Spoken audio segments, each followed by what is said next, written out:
Okay, guys and girls, we have finished up with our graphic organizer for our compare and contrast text-dependent analysis between a retrieved reformation and thank you, ma'am. So now we are going to be working on our actual draft, but we're going to be working on it paragraph by paragraph. And your writing guide, which I gave to you via Google Classroom, looked something like this, only I had these not colored separately. And what I just did there, I had mine separated. I separated all of my different columns because I set it up as a table. The only purpose for setting it up as a table was so that when I gave you the separate instructions for what belongs in each paragraph, I separated my instructions as to what belonged there and in what general order, so that my instructions were there for you. So what I'm going to suggest and what I am doing is I am highlighting the right-hand column, and then because you want to write it as a paragraph that'll flow, you just go up to table and you go to merge cells. And that way you can write one flowing paragraph without having to worry about merging those cells later on. So what we're going to work on today is just the introductory paragraph. That's what this video is for. So we want to begin by drawing in as many readers as possible. And what many people maybe don't realize or don't understand, one of the things that I see most often in a lot of your writing is you jump in and you just throw your claim right out there, and that's it. And the problem with doing that is that you really disengage a good number of readers that way. You've got to make people care first.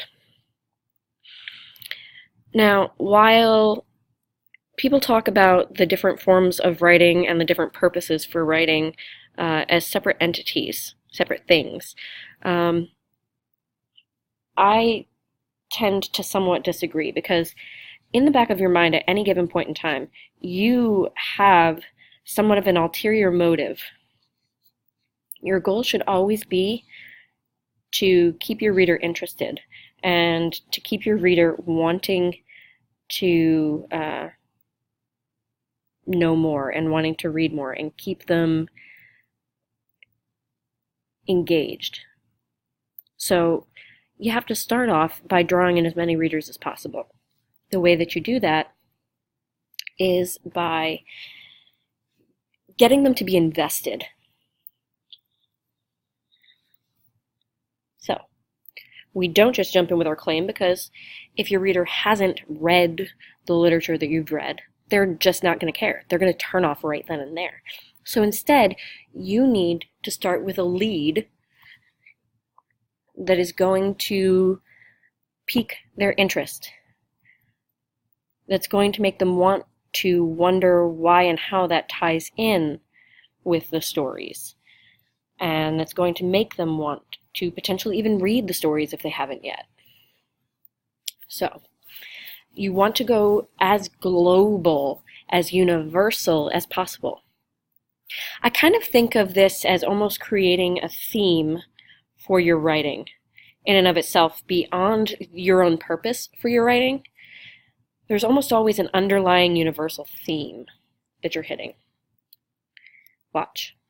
So remember, my prompt asked me to write about the literary elements in Thank You, Ma'am and A Retrieved Reformation, and I'm supposed to compare and contrast those and how those show the themes of second chances and redemption.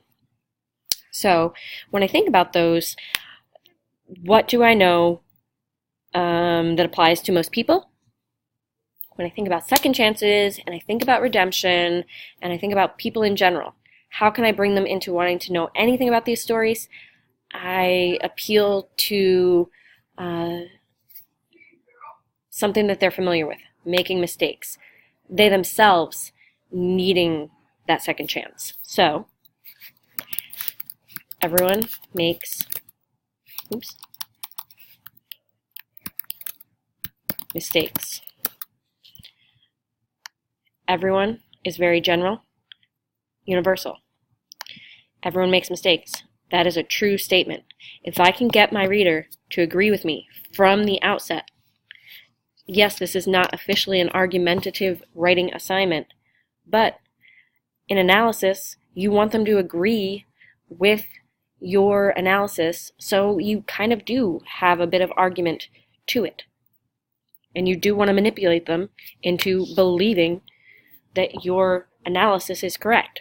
So there is usefulness into using argumentative techniques, and so we use some of them.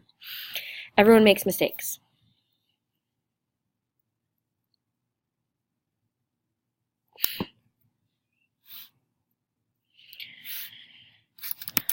Mistakes we make, whether small or large, and I used we, and I shouldn't. The mistakes people make, whether small or large,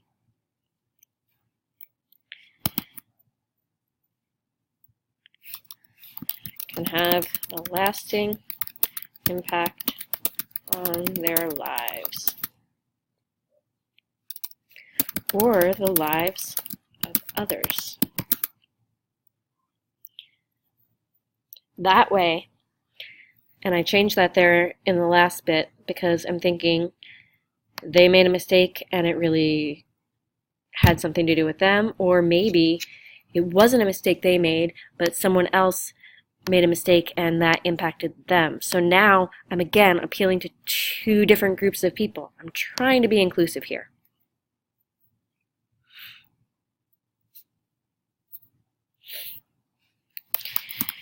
Because of this, at some point, each person will need the opportunity to receive the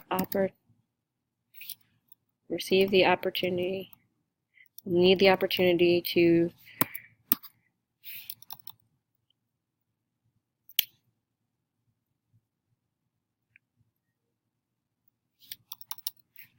for redemption and to receive a second chance. Now, I am not saying that these are the themes yet that my claim is asking for, but I'm weaving them in here. Ooh, now they're thinking about it. Oh, yeah, you know what? I'm not saying you have to give those, but yeah, at some point you're going to want to be able to redeem yourself. You're going to want to be given a second chance. But now I'm going to flip that because I'm now going to push it one step further. They will also need to learn to be willing to offer those to others. That's harder. One way to learn about those ideas is through literature. Here's my transition. Not a transition word, but this is a transitional sentence. I'm moving from my lead and I'm directing towards my claim. Stories allow us to live and learn vicariously, a word I use, but you wouldn't necessarily, C-A-R-I-O-U-S-L-Y, through the experiences of the characters. That right there is my lead. It gets me ready to put my claim in. All right, so I am continuing my paragraph, but because I want you to be able to see where I end one idea and I start the next, I am going to do that in that color. And now I guess I'll start my claim in my dark green. So my claim I already have written, so I'm looking on another paper because I wrote it when I had my organizer. So this was, again, the full and complete answer to my to the prompt. The themes of redemption and second chances are illuminated in both Langston Hughes, thank you, man, and O. Henry's retrieved Reformation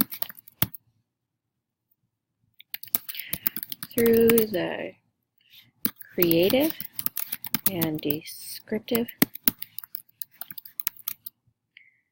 use of their literary elements, while both stories utilize their elements well to portray the themes.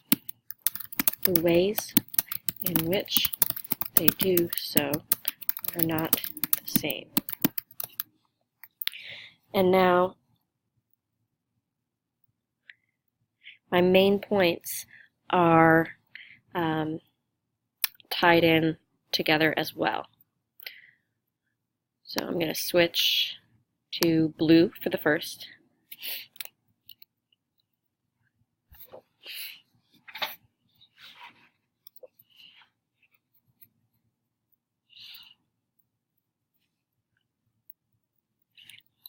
The literary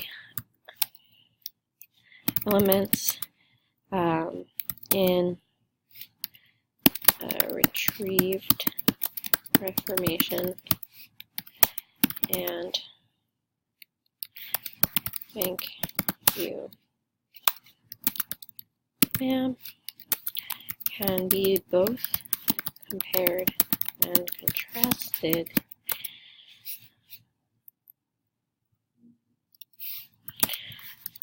but the major structure of, and I'm going to save myself a little time, the retrieve Reformation, is developed through prescription based primarily on the use of figurative language.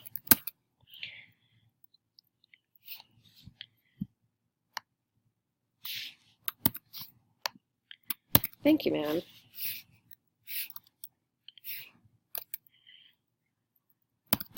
Focuses on dialogue to develop the... No, I don't like that. Thank you, ma'am is developed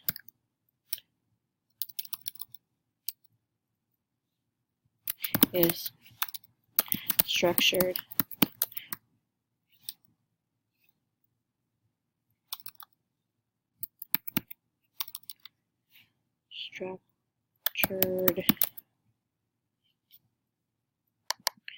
on dialogue, which helps develop its mood. And I can't spell structured today.